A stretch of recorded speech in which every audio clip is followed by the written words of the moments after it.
A top four as stacked as any division in hockey. It's the Central Division Contenders Roundtable, and the discussion, like the division, could get spicy. This is the Locked On Podcast Network's 2024 NHL Season Preview. Your team every day. Welcome to the 2024 Locked On NHL Season Preview. In this episode, we are going to be breaking down the best of the Central Division. I'm Kimmel from Locked On Predators, and today I am joined by Chris Micieli of Locked On Avalanche. We have Harrison Lee from Locked On Jets and Joey Erickson from Locked On Stars. We are here to talk about the top contenders in the Central Division. We're going to predict who's going to win a competitive Central, if any of these four teams could fall into the bottom half of the division, and we're going to tell you the one thing that could derail the season for everyone. Before we dive into all of that discussion, want to let you know today's show is brought to you by FanDuel. Get started with $200 in bonus bets guaranteed when you place your first $5 bet at FanDuel.com. All right, frenemies, we have gathered to talk about what is coming up. And this is going to be a really competitive Central Division. I think the Central is the division a lot of people in the NHL are going to keep their eye on. And let's just get to the big question first. Let's talk about who is going to finish in that all-important top spot. And actually, Joey, I want to start with you. Dallas Stars wrapped up the last regular season, 113 points, best points total in the Western Conference. Are the Stars going to be able to repeat that at the top of this Central Division next season? Man, first off, I'm just happy the Stars are considered contenders. There was a decade there where they were just kind of, inching their way into the playoffs each season. And now they've started to find a nice young core and they're starting to build around that. I'm pretty bullish on the Stars' chances to repeat in the Central for a few reasons. They're bringing back a lot of bodies they did last season. And I think you're only going to get improvement from guys like Wyatt Johnston, who had a huge breakout season this past year. Jason Robertson is still there. Rope Hintz, you have a solid top line. The back end, I still have some concerns about. I guess my one reservation would be, can you repeat what you did last season? Because that was the second best regular season in franchise history for the Stars. And I don't care how good you are, that's still really tough to repeat on a year in and year out basis. So they're able to do that. But the other key reason is Pete DeBoer likes to win the division. He made no mistake about it at the end of last season. He's like, we want to win it. Like, we want to try to win the President's Trophy.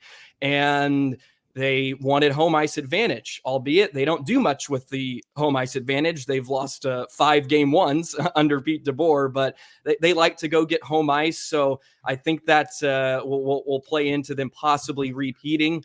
But it'll be a tough contest because, of course, yourself and the Preds, they've gotten a lot better. Avalanche are going to be the Avalanche, and the Jets are always lurking as well. So it's such a good division, and man, Dallas will have their work cut out for them. I love that the Avalanche are going to avalanche. Chris, are the Avalanche going to avalanche themselves past the Stars in the Central? And if Colorado doesn't take the top spot, who is going to take the top in the Central? First of all, I'm really jealous of the three of you because you know what your roster looks like. And the Avalanche have just two massive outliers that we don't know 100% what's going to happen with them, with Gabe Landeskog and Valachuskin, right? So even without that, they're clearly contenders, right? When you have Cale Makar, when you have Nathan McKinnon, when you have Mikko Rantanen, you're going to be in the mix. Joey said, Pete DeBoer plays for that first spot and plays for that President's Trophy. I'm not saying the Avalanche don't do that, but I think the Avs have taken the mindset of, yeah, we know we have skill. We know we're a good team, but it's almost like that Tampa Bay Lightning mindset of just get in the playoffs and we can be dangerous in the playoffs. So I think that's where more of their head is at, of just play the season out. We'll be towards the top of the division, or at least we should be. If we get Gabe Landeskog and Valachuskin back, which both of them should, like Kyle and I have talked about it many times. Like we're expecting both of them to come back. Can the Avalanche win the division?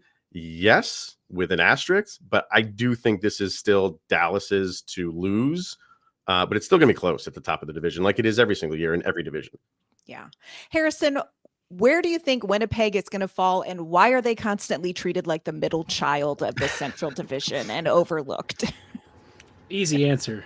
We don't have an airport in Winnipeg, so I assume that's why. I think Winnipeg is like one of those teams that everyone sort of forgets, which is fine. I mean, it is what it is. I think a lot of us have sort of accepted that the Jets they're not the sexiest name. And you know, they don't get the big free agents like Stamkos, or they don't tend to draft top talents like Robertson or Makar. You know, all the biggest names go elsewhere. So that leaves the Jets in a weird spot. And I think this year, it's funny that Chris mentioned, being jealous of knowing what our roster looks like, and kind of. I'll say that the Jets actually maybe have even more questions at some level, because Ehlers, their top winger, is perhaps being shopped on the trade block. We don't have a second line center. The current plan is Vlad Nemesnikov, so that probably tells you that our depth is not looking great. We had, it's funny that I think we had a conversation right before everyone joined about, folks not really caring about preseason tournaments and stuff. For the Jets fans, it's actually been probably a little more salient than it's been in years past. Brad Lambert and guys like that are certainly on the up and up. But I think for the Jets, the name of the game this year is uncertainty. I think this team has intrigue and potential. We're not going to be fighting for the top. That's sure. For sure. I think the Jets are comfortably in I guess you could say a wild card spot if you're in the Central and you assume the Central takes either the top or both wild card spots. That's probably where I have the Jets. I think that they're a good team. I think that they're going to take a step back this year. I think Arneal, the new head coach, has some interesting directional changes that he wants to make.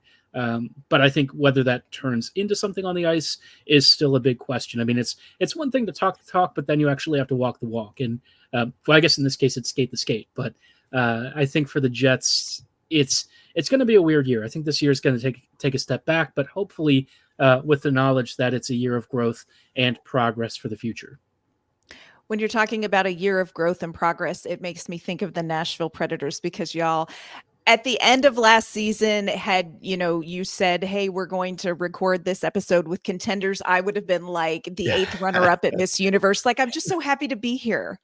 But a lot changed for the Predators, and we had a very fun offseason. Now, having said that, I have to be real and say that, Nashville, we're not going to take the top of the Central Division. If this was any other division, I think that I would lean into what Nashville could do a little heavier.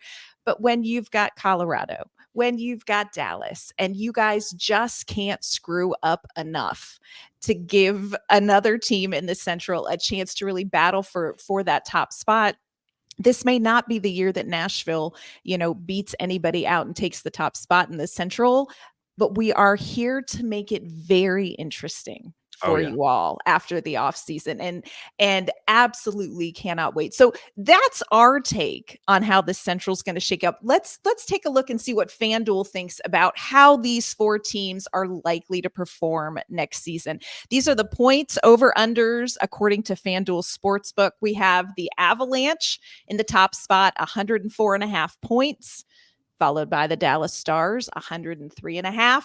The Nashville Predators, 98.5 points, and the Winnipeg Jets at 94.5. So let's talk about how the numbers feel here. And do you think FanDuel has this right? Harrison, did they get you all right? That one, you probably saw my expression, was a little bit pained. I have a hard time disagreeing with the notable step back, but the big equalizer every year has been Hellebuck. That guy is just like, if you could imagine one human being like a physical like flotation device for an NHL team, Hellebuck is probably like the biggest floor raiser in the league. Sometimes it's actually been a bad thing, because like he has kind of gotten us to the playoffs when maybe we shouldn't have gotten there. Mm-hmm. But we can relate. Yeah. Yeah. Y'all know what happens when you have a Yeah. good goalie streak. And he just does it every year. So 94 feels a touch on the low side, but like I think if you have like a confidence interval somewhere of like plus or minus 6 points, I think that's probably in the neighborhood. So where we're ranked on that list, I think is probably it's fair, even if I don't want to admit it. All right. Okay. Nashville at 98.5 points. Here's what I'm going to say about the numbers of it. Nashville finished last season with 99 points, and they had one scoring line. God Mm. bless them, everyone. They had one scoring line, gotten more scoring coming in, a little bit of a change on defense. We lost Ryan McDonough, but brought in Brady Shea. So I think, you don't lose too much defensively. You still have UC Saros. He's back for another 8 years. So I think if Nashville can get in the groove sooner than they did last season, I think they're going to do a little bit better than where FanDuel has them. Joey, what do you think? How do you feel about where FanDuel has you guys? Yeah, if I was putting money on it, I would probably take the over, even though I do think Dallas may regress a little bit here in this next season. And one of the big reasons why is Jake Ottinger. I'm a big believer in him. I probably think higher of him than a lot of other Stars fans. And I did an episode on this over the summer, just taking a look at some of the best goalies really from my generation, like your Marc-Andre Fleury's and your Carey Prices of the world. And it seems like that fourth year, they have a huge increase in their numbers. They just jump to another level in terms of their play. And I think this could be the season for Jake Ottinger where he really locks it down in net. He came into last season with an injury and he got off to a slow start, really picked it up in that final about month and a half of the season, carried it into the playoffs. Is a full off season now. He's training differently. And I think he really locks it down. He gets to play a little more regular season games than he did last year. So I feel really comfortable about Dallas probably comfortably coming that over of 103.5 points or what it was. Yeah. All right, Chris, how about you? I think all these are low. Yeah. I did too. I Yeah. thought the Yes. same thing. I thought, do you not know us? Have you not met Yeah. us? I mean, the Avs last year, 107 points and finished third. Yeah. They haven't had 104 or the lowest. The last time they'd been in that area was 18-19, not including the COVID years when they had 90 points. So I think all these are low. I think, I mean, if we want to say who's at the top, we kind of talked about that between the Avalanche and the Stars. They got to be in the 110 and up. Win. Yeah, Right. I think they're all low. I'm terrible at betting, but I kind of feel like you put these numbers up and my they say bet with your head, not your heart. And I'm betting with my head on this of like, I got to put money down on all four of these teams to go over because I feel like you can. So yeah, I think it's kind of low. I think 104.5 for the Avs. I would take that all day long because I think they even with the two guys they were talking about, even if they don't play the entire season, I think the Avalanche get 104 points. Yeah. Yeah. Numbers, a lot goes into coming up with those. Another thing that goes into how successful a team is the offseason. Y'all, this is going to be one of my favorite things we're going to talk about today on this.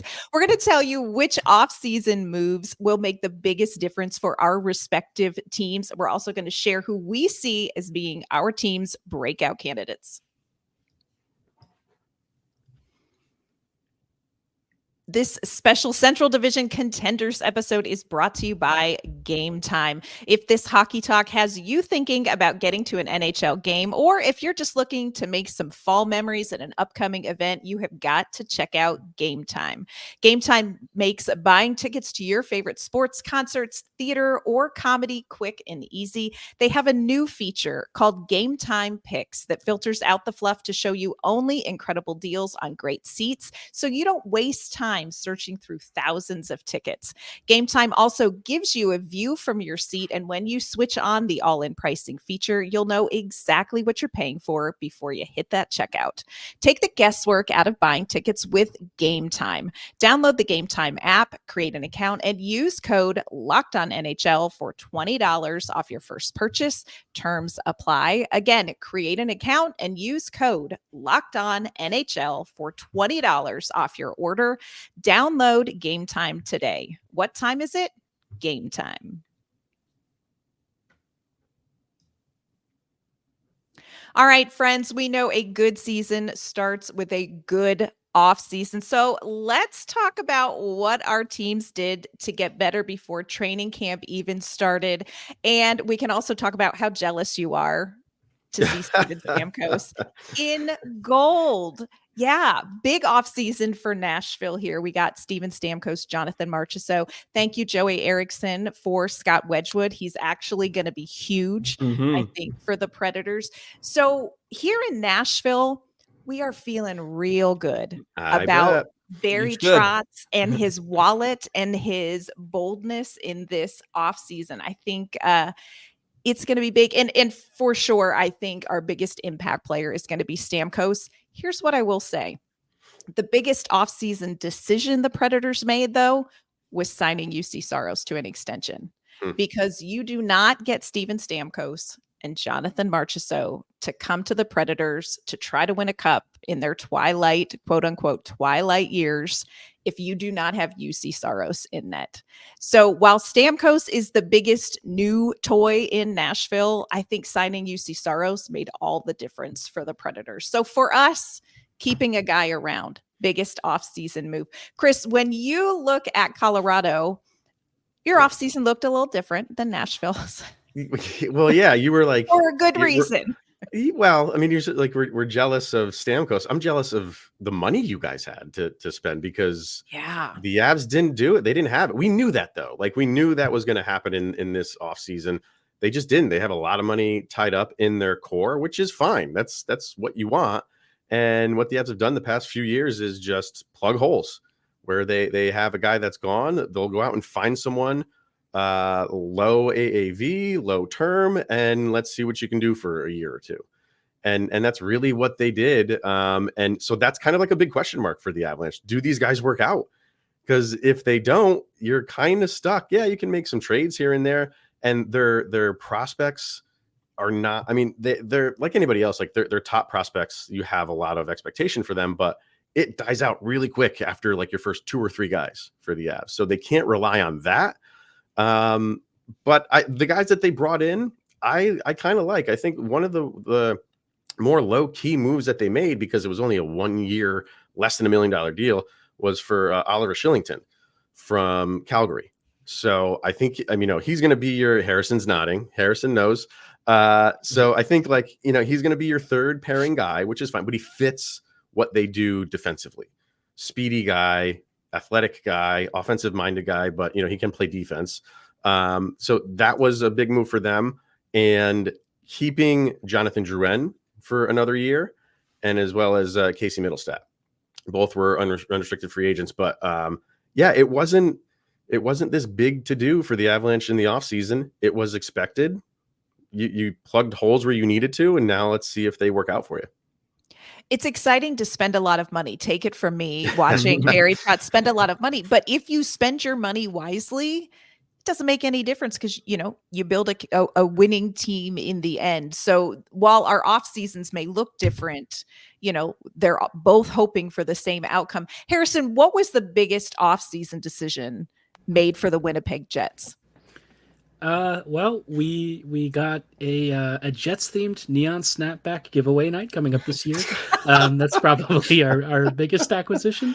Sign me up. I'm gonna go to Winnipeg in the airport that doesn't exist just to get that. I mean, look, this off season, I think in some ways similar to what the Avs were doing, which is keeping the guys that you needed to. Dylan DeMello signing a long-term deal.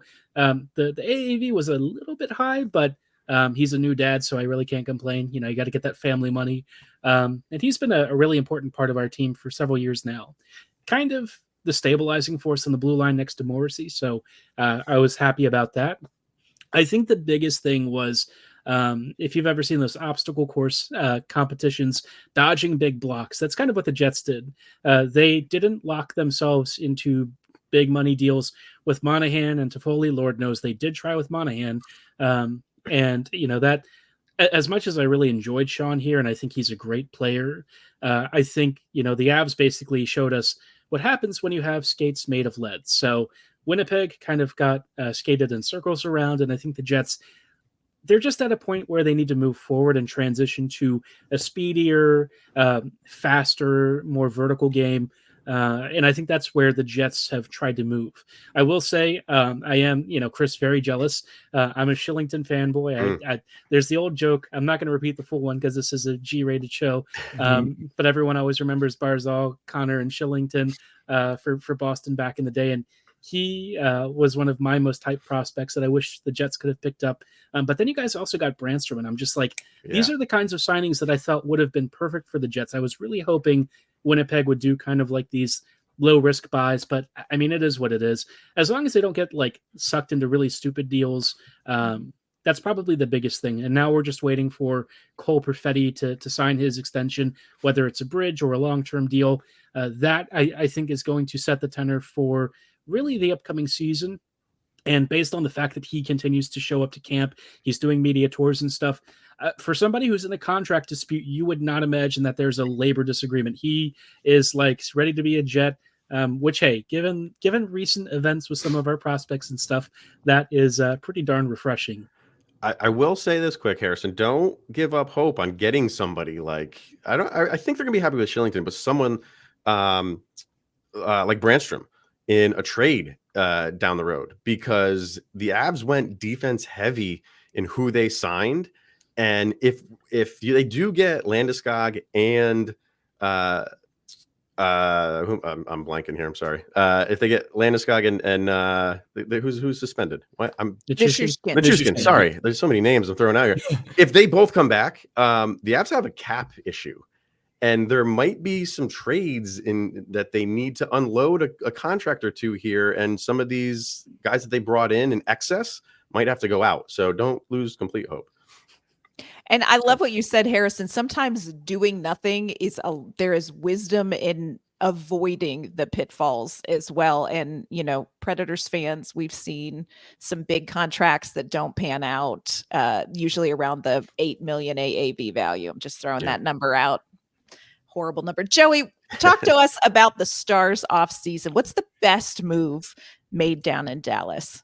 Yeah, I do want to preface this. I don't think the Stars are falling off the planet by any stretch of the imagination. I don't want to be whining here since the Stars are at the top of the division. But I thought it was a disappointing summer in terms of expectations from Stars fans on July 1st. You are very disappointed in losing a guy like Chris Tanev, who just kind of came in and solved all of the Dallas Stars problems on the back end. Toronto gave him all the money in all the years. Dallas was never going to match that. So you knew he wasn't going to come back, and Dallas did get something for him. So I credit the Stars for at least getting something in return. But it was disappointing who they went out and got. I was hoping for the Matt Roys of the world. I was hoping for the Dylan DeMellos of the world, the Montours. I wanted one of those big fish. And they went out and got Ilya Lyubushkin and Matt Dumba, who are solid role players, and you need guys like that at the depth of your lineup. I don't know if they're necessarily going to thrive in what they could be thrown into, which could be a top 4 role here in Dallas, but hopefully they figure it out. And general manager Jim Nill came out today actually and said he thinks they're better from where they were day one last year. That remains to be seen. I'll say the biggest decision they made was going out and getting Casey DeSmith for a backup goaltender. Yep. They lost Scott Wedgwood, as you mentioned, and he's going to be phenomenal for UC Saros. Ottinger has been hurt in the past. They want to take some of the load off of him. Having a solid backup goaltender is huge. And Scott Wedgwood last season was an unsung hero for Dallas. He had to come in and play it over a month and a half as pretty much the solid number one since Ottinger was out with an injury. And he played admirably and was probably the reason the Stars ended up winning the division, because they just continue to churn out points with him in between the pipes. It's always important to have a tandem that can get the job done. And now Dallas has a couple of Americans. DeSmith is, not out of this world, but he's what you need in a backup. So I'm happy for that. I think that's an important decision. Let's take a minute real quick. Let's do this rapid fire. I want you guys to each give me the name. I want a name of who is going to be a breakout player for your team. Who is a name everybody else in the Central should know and will know by the end of the season? Chris, who do you have? I mean, people know his name, but as far as a breakout candidate, Casey Middlestat. Casey Middlestat. Harrison, Yep. Yes. who's going to be your breakout player? Cole Perfetti. Yeah, I mean, really like him. yeah, That's time. It's too easy. sure. I'm sorry. That one's way too easy. Yeah. Everybody's just sitting here waiting. Joey, who do you have? Who's the breakout candidate? Well, in Dallas if the Stars haven't hit enough on late round draft picks, I think this year it's going to be Maverick Bork, the AHL MVP. He's going to get his first full season. So I think, I think he's going to have a big year. Hopefully, him and Stanky get reunited and they just go to town and in the big leagues now. Can you guys suck at drafting for like 1 year, please? Like, it's really annoying how good you guys are at this, please. Oh, man. Step away from the table. Yes, it took a while. Yep. In Nashville, keep your eye on a 22-year-old named Luke Evangelista. You heard it here first. You will not hear it for the last time here as well. Look, our 4 teams were contenders last season, but we know a lot can change in 82 games. Coming up, we're going to tell you which of our 4 teams could be on the outside looking in when playoffs roll around in 2025. And we're going to tell you which team could take their place in the top of the Central. Today's show is brought to you by FanDuel, America's #1 sportsbook. For NFL fans, you can start the season with a big return. When you get a hunch in the middle of the game, you can check out the latest stats, view live play-by-play, and so much more on the same page where you place your bets. You'll also get started with $200 in bonus bets, guaranteed when you place your first $5 bet. Plus, it's not just the NFL. You can bet on with FanDuel's easy-to-use app. Of course, as the NHL season draws near, you can place bets on point total over-unders like the ones we've discussed here today. That's FanDuel.com to get $200 in bonus bets when you place a $5 bet. FanDuel, the official sportsbook of the Locked On Podcast Network.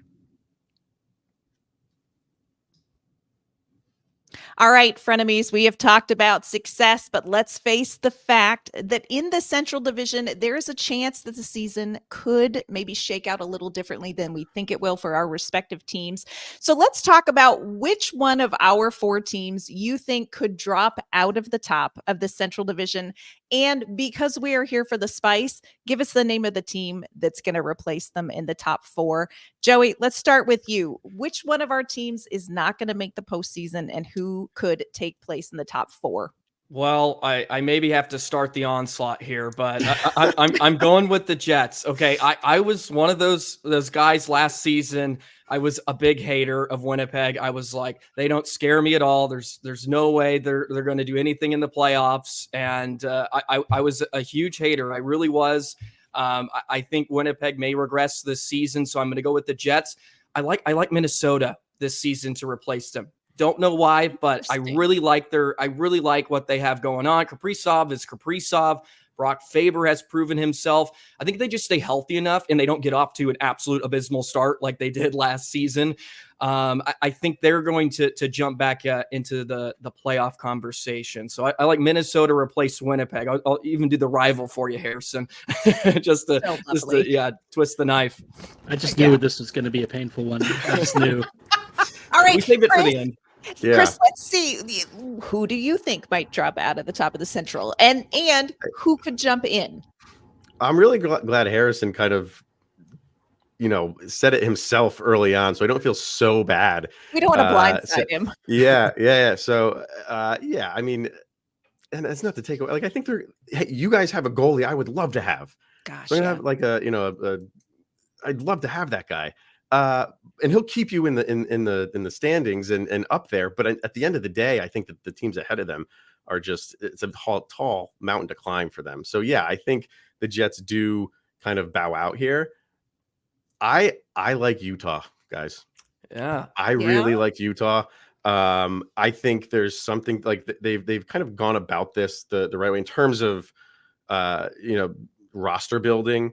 And I think there's something to be said for moving out of that Arizona catastrophe and going to a city that wants them. Let's say Arizona didn't. I don't want to say that the people there didn't want them, but playing in front of more than 300 people that are rooting for you now, I think that could carry them a little bit further. I do. Is it a slam dunk? By no means it is, but I think there's going to be a lot of improvement from Utah, and they could surprise a lot of people this year. All right, Harrison, in your defense, you tell them who is dropping out of the top of the Central and who may be coming in. That's not fair. I'm giving you a chance. I'm giving you a chance, baby.